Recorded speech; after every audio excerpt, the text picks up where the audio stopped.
do you feel that Veronica Mars, that is going to open up a floodgate in terms of, more the celebrity factor, the A-list factor now coming into crowdfunding, and as you see that happening, where does that leave the independent filmmaker?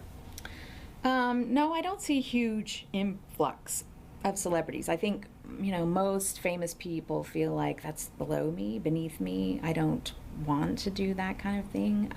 I even feel it with just getting them into social media in the first place. I don't need to do that. People know me. I don't have to talk to them. Where they would have a much easier time than somebody who has no following and starting from the ground. They really have to struggle.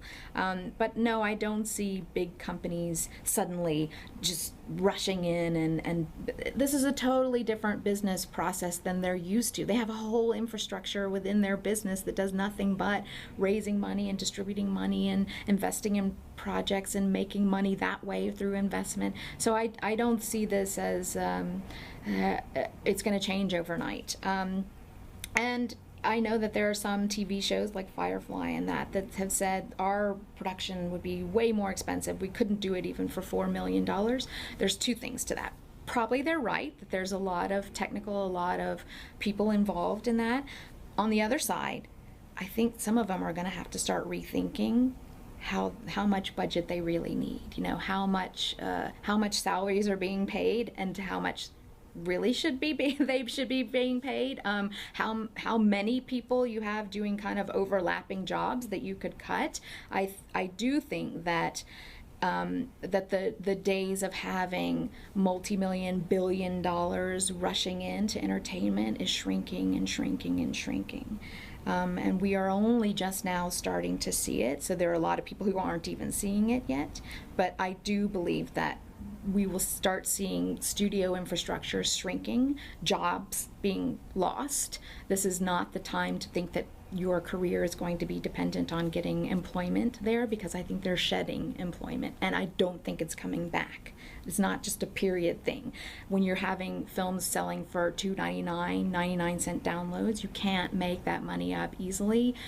A $300 million films, and largely that is salaries of people working.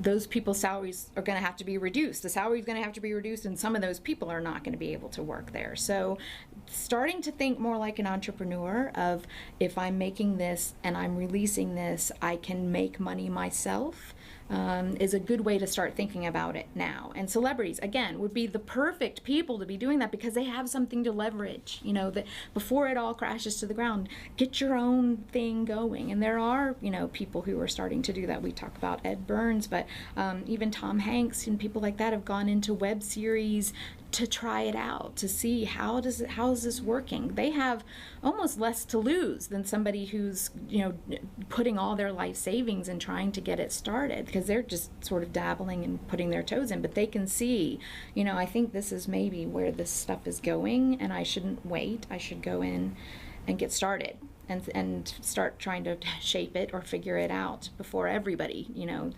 finds that they have to do that. So I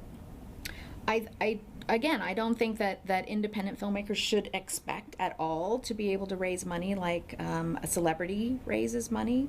But celebrities, generally aren't overnight sensations. Usually they've put in years of their talent and trying to get discovered and having people believe in them. And the same situation is happening with you as a filmmaker. Get started now. It's no time like the present to start building up on that audience and that recognition in the industry, because there's lots of ways this can pay off for you.